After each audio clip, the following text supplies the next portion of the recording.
நண்பர்கள் அனைவருக்கும் காலை மாலை மதிய வணக்கங்களை தெரிவித்துக் கொள்வது உங்கள் நண்பன் அருண். இந்த வீடியோவில் நம்ம எதை பற்றி பார்க்க போகிறோம் அப்படின்னு பார்த்தீங்கன்னா, அக்டோபர் மாதத்துக்கு உண்டான டாக்குமெண்ட்ஸ் வீடியோவை பற்றி தான் பார்க்க போகிறோம். அதாவது அக்டோபர் மாதத்தில் யாரெல்லாம் சிங்கப்பூர் போகிறீங்களோ நீங்கள் வந்துட்டு கரெக்டான டாக்குமெண்ட்ஸ் எடுத்துகிட்டு போனால் மட்டும்தான் வந்து நீங்கள் சிங்கப்பூருக்குள்ளே போக முடியும். எப்பயுமே வந்து மாதம் 1ஆம் தேதியான நம்ம டாக்குமெண்ட்ஸ் வீடியோ போட்டுருவோம்.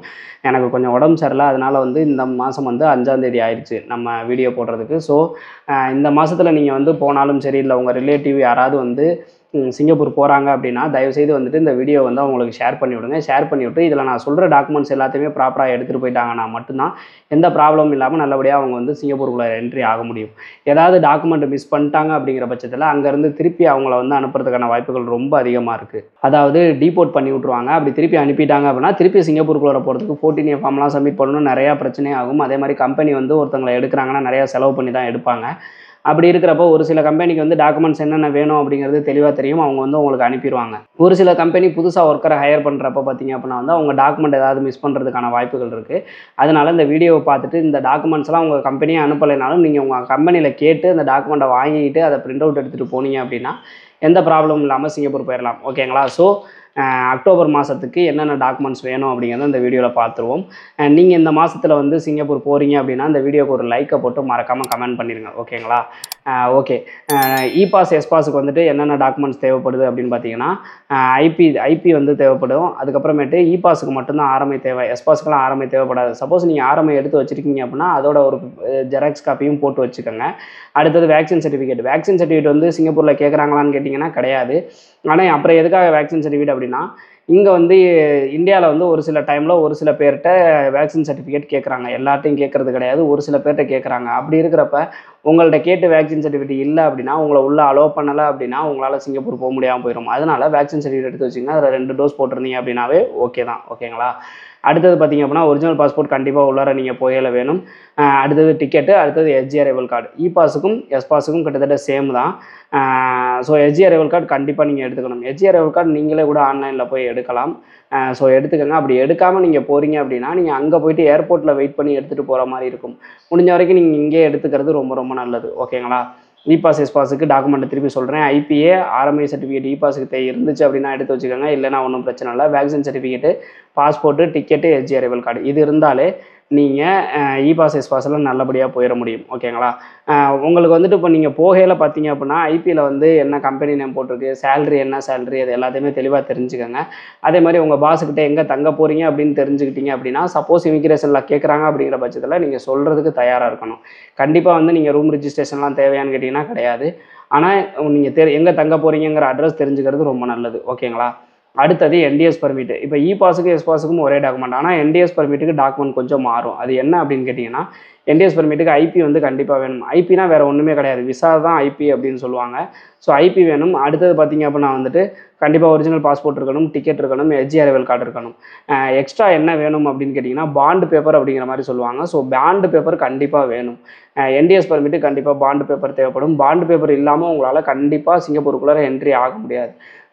நீங்கள் கிளம்புறதுக்கு ஒரு நாளைக்கு முன்னாடி தான் வந்து பாண்டு பேப்பர் உங்களுக்கு ரெடி பண்ணி கம்பெனி சைட்லேருந்து அனுப்புவாங்க. ஸோ பாண்டு பேப்பரை கண்டிப்பாக உங்கள் கம்பெனியில் கேட்டு நீங்கள் வாங்கி அதை ஒரு பிரிண்ட் அவுட் எடுத்துங்க. ஓகேங்களா? என்டிஎஸ் பர்மிட்டுக்கு என்னென்ன வேணும்னு சொல்லிடுறேன். ஐபி வேணும், கண்டிப்பாக பாண்டு வேணும், vaccine certificate, passport, ticket, SG arrival card இது எல்லாமே கரெக்டாக இருந்தால் மட்டும்தான் உங்களால் உள்ளார போக முடியும். இதில் ஏதாவது ஒன்று மிஸ் ஆகுது அப்படிங்கிற பட்சத்தில் உங்களால் உள்ளே போக முடியாது. ஓகேங்களா? ஓகே. அடுத்தது ஸ்டூடெண்ட் பாஸ், டூரிஸ்ட் விசா பார்த்தலாம். ஸ்டூடெண்ட் பாஸை பொறுத்த வரைக்கும் பார்த்தீங்க அப்படின்னா ஸ்டூடெண்ட் பாஸுக்கு வந்துட்டு விசா எஸ்ஜி அரைவல் கார்டு இருந்துச்சுனாலே போதும். டூரிஸ்ட் விசாவை பொறுத்த வரைக்கும் விசா எஸ்ஜி அரைவல் கார்டு மணி வந்து கேட்கறதுக்கு வாய்ப்பு இருக்குது. அதனால் கையில் கொஞ்சம் அமௌண்ட் வச்சுக்கோங்க. அடுத்தது பார்த்தீங்க அப்படின்னா வந்துட்டு நீங்கள் இங்கே டூரிஸ்ட் விசாவில் வர்றீங்க அப்படின்னா எங்கே தங்க போகிறீங்க அப்படிங்கிற டீட்டெயில்ஸ் கேட்கறதுக்கு வாய்ப்பு இருக்குது. அதனால் டூரிஸ்ட் விசாவில் நீங்கள் வரீங்கன்னா எங்கே தங்க போகிறீங்கன்ற டீட்டெயில்ஸை தெளிவாக நோட் பண்ணி வச்சுக்கோங்க. அதேமாதிரி உங்களுக்கு யார் வந்து ஸ்பான்சர், உங்களை டூரிஸ்ட் விசாவில் யார் இறக்குறாங்களோ அவங்களோட டீட்டெயில்ஸ்லாம் வாங்கி வச்சுக்கோங்க. ஓகேங்களா? சப்போஸ் இமிக்ரேஷனில் கேட்குறாங்க அப்படிங்கிற பட்சத்தில் கண்டிப்பாக வந்து நீங்கள் சொல்கிற மாதிரி இருக்கணும். ஓகேங்களா? அடுத்தது பார்த்திங்க அப்படின்னா வந்துட்டு டிஇபி பாஸை பொறுத்த வரைக்கும் நல்லா தெரிஞ்சுக்கோங்க. டிஇபி பாஸை பொறுத்த வரைக்கும் நிறையா பேரை வந்துட்டு இப்போ ரிட்டன் அனுப்புகிறாங்க. திரும்பவும் சொல்கிறேன், டிஇபி பாஸில் நீங்கள் போகிறீங்கன்னு வச்சுக்கோங்களேன். நீங்கள் போகிறீங்க அப்படின்னா ஏர்போர்ட்டில் இமிக்ரேஷனில் உங்களுக்கு தம் பிரிண்ட் சரியாக விழுகலை, இமிக்ரேஷன் அந்த கேட்டு ஓப்பன் பண்ணல அப்படின்னா உங்களை திருப்பி அனுப்பிடுறாங்க. நிறையா பேரை வந்து இப்போ திருப்பி அனுப்பிட்டு இருக்காங்க. அதனால் டாக்குமெண்ட்ஸும் தெளிவாக வந்து நீங்கள் எடுத்துக்கோங்க. அதுக்கப்புறமேட்டு டிஇபி பாஸை பற்றி இன்னும் கொஞ்சம் டீட்டெயில்ஸும் நான் இந்த வீடியோவில் சொல்கிறேன். ஓகேங்களா? டிஇபி பாஸை பொறுத்த வரைக்கும் பார்த்தீங்க அப்படின்னா வந்துட்டு கண்டிப்பாக வந்துட்டு டிஇபி பாஸோட ஐபி வேணும், அடுத்து வேக்சின் சர்டிஃபிகேட் எடுத்துக்கங்க, ticket, passport, SG arrival card, இந்த 5 டாக்குமெண்ட்டும் கண்டிப்பாக வேணும். இதை எடுத்துகிட்டு நீங்கள் போகிறீங்க அப்படிங்கிற பட்சத்தில் இமிகிரேஷனில் வந்து நீங்கள் ஐபியில் இருக்க சம்பளம், உங்கள் பொசிஷன் எல்லாத்தையுமே வந்து நல்லா பார்த்துக்கங்க. அதே மாதிரி டிஇபி பாஸில் போகிறீங்க அப்படின்னா, டிஇபி பாஸ்னால் என்ன அப்படின்னு கேட்டிங்கன்னா ட்ரைனிங் எம்ப்ளாய்மெண்ட் பாஸ். அப்படின்னா என்ன அப்படின்னு கேட்டிங்கன்னா, இப்போ நிறையா பேர் பார்த்தீங்கன்னா டிஇபி பாஸில் நீங்கள் போகிறீங்க அப்படின்னா சிங்கப்பூரில் தான் புதுசாக ஒரு கம்பெனிக்கு நீங்கள் டிஇபி பாஸில் போவீங்க. ஆனால் அங்கே சிங்கப்பூரோட ரூல்ஸ் என்ன அப்படின்னு கேட்டிங்கன்னா, டிஇபி பாஸில் யார் எடுக்கலாம், எந்த கம்பெனி வந்து ஒரு ஒர்க்கரை எடுக்கலாம் அப்படின்னா அந்த கம்பெனிக்கு இந்தியாவில் ஒரு பிரான்ச் இருக்கணும். அந்த பிரான்ச்சில் ஒர்க் பண்ணுற ஒர்க்கரை மட்டும்தான் ட்ரைனிங் கொடுக்கறதுக்காக சிங்கப்பூருக்கு எடுக்கணும். ஓகேங்களா? அப்படி இல்லாமல் புதுசாக வந்து ஒரு ஒர்க்கரை வந்து நீங்கள் வேறு வேலை இங்கே செஞ்சுக்கிட்டு இருக்கீங்க, உங்களை வந்து டேரெக்டாக டிஇபி பாஸில் வந்துட்டு அங்கே வந்து அந்த கம்பெனியில் புதுசாக வேலைக்கு எடுக்கிறாங்க அப்படிங்கிற பட்சத்தில் உங்களை உள்ளே அலோவ் பண்ண மாட்டாங்க.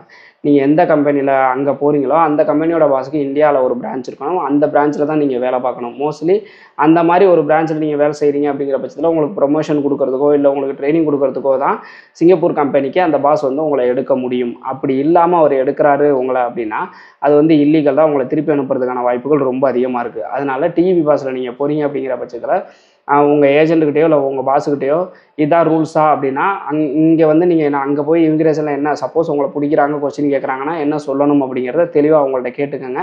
அவங்க வந்து உங்களுக்கு சொல்லுவாங்க, அவங்க என்ன சொல்கிறாங்களோ அதை ஃபாலோ பண்ணிக்கோங்க. ஓகேங்களா? ஸோ இந்த டாக்குமெண்ட் எல்லாமே இருந்து நீங்கள் கரெக்டாக இமிகிரேஷன் கிளியர் பண்ணால் மட்டும்தான் வெளியில் போக முடியும். நிறைய பேர் இப்போ இமிகிரேஷனை கிளியர் பண்ண மாட்டேங்கிறாங்க, நிறைய பேர் டீபோர்ட் பண்ணி விட்றாங்க. அப்படி ஒருத்தவங்களை திருப்பி அனுப்புகிறாங்க அப்படிங்கிற பட்சத்தில் உங்கள் ஏஜென்ட்டும் அந்த கம்பெனியும் நினச்சாங்கன்னா உங்களை திருப்பி வந்து 14A ஃபார்ம் சப்மிட் பண்ணி திருப்பி எடுக்க முடியும். அது நல்ல ஏஜென்ட் நல்ல கம்பெனியாக இருந்தால் கண்டிப்பாக உங்களை எடுத்துக்குவாங்க. ஓகேங்களா? டிபி பாஸுக்கு என்னென்ன டாக்குமெண்ட் வேணும் அப்படின்ற மாதிரி சொல்லிடுறேன். ஐபி வேணும், vaccine certificate, ticket, passport, SG arrival card, இது எல்லாமே கண்டிப்பாக இருக்கணும். ஓகேங்களா? அடுத்தது தான் ரொம்ப ரொம்ப இம்பார்ட்டண்ட்டானது PCM permit, shipyard permit, test, இதிலெல்லாம் போகிறீங்க அப்படின்னா கிட்டத்தட்ட எல்லாத்துக்குமே ஒரே டாக்குமெண்ட் தான். ஒரே டாக்குமெண்ட்னா எப்படின்னு கேட்டிங்கன்னா புது ஐபி, அதாவது இப்போ லீவுக்கு வந்துட்டு போகிறவங்களுக்கு இந்த டாக்குமெண்ட்லாம் எதுவும் தேவையில்லை, just SG arrival card, work permit இருந்தாலே போதும். ஆனால் புதுசு ஐபி வந்து நீங்கள் சிங்கப்பூர் போகிறீங்க அப்படிங்கிற பட்சத்தில் நான் சொல்கிற டாக்குமெண்ட் எல்லாமே எடுத்துக்கோங்க. அதே மாதிரி நான் சொல்கிற ஃபார்மெட்டில் எடுத்துக்கோங்க. ஃபஸ்ட்டு எடுத்தோன்னே பார்த்தீங்க அப்படின்னா உங்களை இன்டர்வியூ பண்ணுவாங்க, இன்டர்வியூ பண்ணோன்னா ஐபி வரும். ஐபி வந்ததுக்கப்புறமேட்டு நீங்கள் ஐபியை செக் பண்ணிக்கோங்க. செக் பண்ணதுக்கப்புறமேட்டு என்ன பண்ணுறீங்க அப்படின்னா ஐபி வந்தோன்னா அவங்க அமௌண்ட்டு கேட்பாங்க. நல்ல ஏஜெண்டாக இருந்தால் ஃபுல் அமௌண்ட்டு கேட்க மாட்டாங்க, ஏதாவது ஒரு பார்ட் ஆஃப் த அமௌண்ட் தான் கேட்பாங்க. ஒரு 10 ரூபாயோ 20 ரூபாயோ நீங்கள் கட்டிட்டு அடுத்தது வெயிட் பண்ணுங்கள், ஃபுல் அமௌண்ட் கட்டாதீங்க. ஏன் அப்படின்னு கேட்டிங்கன்னா இப்போ வந்துட்டு அங்கே ரூம் கிடைக்கிறது அப்படிங்கிறது ரொம்ப குதிரை கொம்பாக இருக்குது. அதாவது ஹவுசிங் அப்ரூவல் கிடைக்கிறது ரொம்ப பிரச்சனையாக இருக்குது சிங்கப்பூரில். ஸோ வெயிட்டிங் டைமே அதுக்கு வந்துட்டு 1 மாதத்துக்கு கூட ஒரு சில பேருக்கு ஆகுது. அப்படிங்கிறப்ப ஐபி வந்ததுக்கப்புறம் வந்தோடனே நீங்கள் ஃபுல் அமௌண்ட்டை கட்டிட்டீங்க அப்படின்னா சப்போஸ் ஹவுசிங் அப்ரூவல் கிடைக்கல, இல்லை உங்கள் ஐபியை கேன்சல் பண்ணி விட்றாங்க அப்படின்னா ஏஜென்ட் இருந்து அமௌண்ட்டை வாங்குறது ரொம்ப சிரமம். அதனால் ஐபி வந்தோன்னா ஜஸ்ட் ஒரு பார்ட் ஆஃப் த அமௌண்ட் மட்டும் கட்டுங்க. கட்டினதுக்கப்புறம் ஹவுசிங் அப்ரூவலுக்கு வெயிட் பண்ணுங்கள். கரெக்டான ஏஜென்ட் எல்லாமே இப்போ வந்து ஹவுசிங் அப்ரூவல் வந்தோன்னே தான் வந்து ஃபுல் அமௌண்ட் வாங்குறாங்க, அதுக்கிடையில் வாங்குறது கிடையாது. ஆனால் ஒரு சில ஏஜென்ட் ஃபுல் அமௌண்ட்டை வாங்கிட்டு கண்டுக்கிறதே கிடையாது. அப்படி அந்த மாதிரி ஏஜென்ட்டை ஃபுல் அமௌண்ட்டை கொடுத்துறாதீங்க. ஃபஸ்ட்டு ஐபி வந்ததுக்கப்புறம் ஒரு பார்ட் ஆஃப் த ஒரு 10,000 20,000 கொடுங்க. அடுத்தது நீங்கள் டேரெக்டாக சொல்லிடுங்க, ஹவுசிங் அப்ரூவல் ரொம்ப லேட் ஆகுது, நீங்கள் ஹவுசிங் அப்ரூவல் வாங்கி கொடுங்க, நான் பேலன்ஸ் அமௌண்ட் கட்டுறேன் அப்படிங்கிற மாதிரி சொல்லிடுங்க. ஹவுசிங் அப்ரூவல் வந்துருச்சு அப்படின்னா பிரச்சனையே கிடையாது. அடுத்தது என்னன்னா ஆன்போர்டிங் சென்டர் புக் பண்ணணும். இந்த இடத்துல வந்துட்டு கொஞ்சம் கிளாஸ் ஆகும், அதாவது ஏஜென்ட்டுக்கும் ஒர்க்கருக்கும் கிளாஸ் ஆகும். ஏன் அப்படின்னு கேட்டிங்கன்னா ஏஜென்ட் வந்து இந்த டேட்டில் புக் பண்ணுங்கள், ஆன்போர்டிங் சென்டர் வந்து கிடைச்சிரும், நீங்கள் இந்த டேட்டில் புக் பண்ணுங்கள் அப்படிங்கிற மாதிரி உங்கள்ட்ட சொல்லுவாங்க. ஆனால் ஆன்போர்டிங் சென்டர் அந்த டேட்டில் கிடைக்கல அப்படிங்கிற பட்சத்தில் டிக்கெட்டை மாற்றி போடுற மாதிரி வரும். மோஸ்ட்லி வந்துட்டு ஒர்க்கர் தான் வந்து டிக்கெட் போடுவாங்க, ஏஜென்ட் வந்து அமௌண்ட் வந்து ஒர்க்கர்கிட்ட தரமாட்டாங்க. அப்படி இருக்கிறப்ப நீங்கள் டிக்கெட் போடுற டேட்டில் வந்து ஆன்போர்டிங் சென்டர் கிடைக்கல அப்படின்னா டிக்கெட்டை வந்து நீங்கள் மாற்றினீங்க அப்படின்னா ஒன்று கேன்சல் பண்ணிட்டு மாற்றுற மாதிரி இருக்கும், அப்படி இல்லை அப்படின்னா அந்த எக்ஸ்ட்ரா வந்து அந்த பெனால்ட்டி போடுவாங்க. அப்படின்றப்ப அந்த அமௌண்ட் உங்களுக்கு வேஸ்ட் ஆயிரும். அதனால ஏஜென்ட்டுக்கிட்ட தெளிவாக கேட்டுக்கோங்க. ஆன்போர்டிங் சென்டர் நீங்கள் சொல்கிற டேட்டில் வந்து நான் வந்து டிக்கெட் புக் பண்ணிடுறேன், அந்த டேட்டில் ஆன்போர்டிங் சென்டர் கிடைக்கல, டிக்கெட் டேட்டை மாற்றணும் அப்படின்னா நீங்கள் தான் பே பண்ணணும், என்கிட்ட திருப்பி கேட்கக்கூடாது அப்படிங்கிறத ஏஜென்ட்டாக தெளிவாக சொல்லிவிட்டு அதுக்கப்புறமேட்டு டிக்கெட் புக் பண்ணுங்கள். ஆனால் பெஸ்ட்டு என்ன அப்படின்னு கேட்டிங்கன்னா ஆன்போர்டிங் சென்டர் புக் பண்ணிவிட்டு அடுத்தது டிக்கெட் புக் பண்ணுறது அப்படி தான் பெஸ்ட்டு. ஓகேங்களா? ஸோ ஐபி ஃபஸ்ட்டு வந்துடும், அடுத்தது ஹவுசிங் அப்ரூவல் வரணும், அடுத்தது ஆன்போர்டிங் சென்டர், அடுத்தது டிக்கெட்டு. அடுத்தது பார்த்திங்க அப்படின்னா நீங்கள் எடுத்துகிட்டு போகிறதுக்கு வேக்சின் சர்டிஃபிகேட் எடுத்து வச்சுக்கோங்க, ஒரிஜினல் பாஸ்போர்ட் எடுத்து வச்சுக்கோங்க, எஸ்ஜி அரைவல் கார்டு எடுத்து வச்சுக்கோங்க. இது எல்லாமே வந்து ஏஜென்சி சைட்லேருந்து கொடுத்துருவாங்க. அதாவது எஸ்ஜி அரைவல் கார்டும் பாண்டு பேப்பர் அடுத்தது ஃபைனலாக இந்த எஸ்ஜி அரைவல் கார்டும் பாண்டு பேப்பரு ஐபிஏ அடுத்தது வந்து ஹவுசிங் அப்ரூவல் ஆன்போர்டிங் சென்டர், இது எல்லாமே வந்து உங்களுக்கு வந்தோன்னா மெயிலில் தான் உங்களுக்கு வரும், அதை உங்களுக்கு அனுப்புவாங்க. அதை நீங்கள் ஒரு பிரிண்ட் அவுட் எடுத்து வச்சுக்கோங்க. இங்கே வந்துட்டு சப்போஸ் கேட்கறதுக்கான வாய்ப்புகள் இருக்குது, அப்படி கேட்டால் கொடுக்குற மாதிரி இருக்கணும். ஓகேங்களா? ஸோ என்னென்ன டாக்குமெண்ட் திரும்பி சொல்கிறேன், IP, housing approval, onboarding centre, ticket, vaccine certificate, passport, SG arrival card, bond paper. So இந்த டாக்குமெண்ட் எல்லாமே ப்ராப்பராக இருக்குது அப்படிங்கிற பட்சத்தில் நீங்கள் போய் இறங்கிடலாம். இறங்கணும்னு நேராக வந்துட்டு நீங்கள் ஆன்போர்டிங் சென்டர் தான் போகிறீங்க. இன்னமும் ஆன்போர்டிங் சென்டர் இருக்குது. அங்கேயே மெடிக்கல் முடிச்சிருவாங்க. உங்களுக்கு கிளாஸ் நடக்கும். அதுக்கப்புறமேட்டு தான் வந்து உங்கள் கம்பெனிலேருந்து உங்களை வந்து கம்பெனிக்கு கூட்டி போவாங்க. அது வரைக்கும் நீங்கள் அங்கே தான் இருக்கிற மாதிரி இருக்கும். ஓகேங்களா?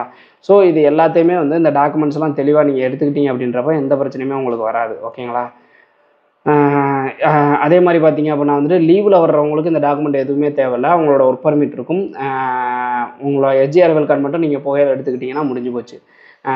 ப்ளஸ் வந்து அங்கேருந்து இங்கே யாராவது வர்றீங்க, அதாவது இந்தியாவுக்கு வர்றீங்க அப்படின்னா எந்த டாக்குமெண்ட்டுமே தேவையில்ல. ஜஸ்ட்டு வந்து நீங்கள் இந்தியன் சிட்டிசனாக இருந்தீங்கன்னா ஜஸ்ட்டு உங்களோட பாஸ்போர்ட் இருந்தாலே போதும். நீங்கள் சிங்கப்பூர் சிட்டிசனாக இருக்கிறீங்க அப்படிங்கிற பட்சத்தில் விசாக்கு அப்ளை பண்ணிக்கோங்க. ஓகேங்களா? ஸோ இதுதான்ப்பா டாக்குமெண்ட்ஸு. இந்த மாதத்துக்கு வந்துட்டு பார்த்தீங்க அப்படின்னா இந்த டாக்குமெண்ட்ஸ் எல்லாத்தையும் ப்ராப்பராக கரெக்டாக எடுத்துகிட்டு போகிறீங்க அப்படிங்கிற பட்சத்தில் எந்த பிரச்சனையும் இல்லாமல் போயிடலாம். குறிப்பாக டிஇபிக்கு சொன்னதெல்லாம் ஞாபகம் வச்சுக்கோங்க.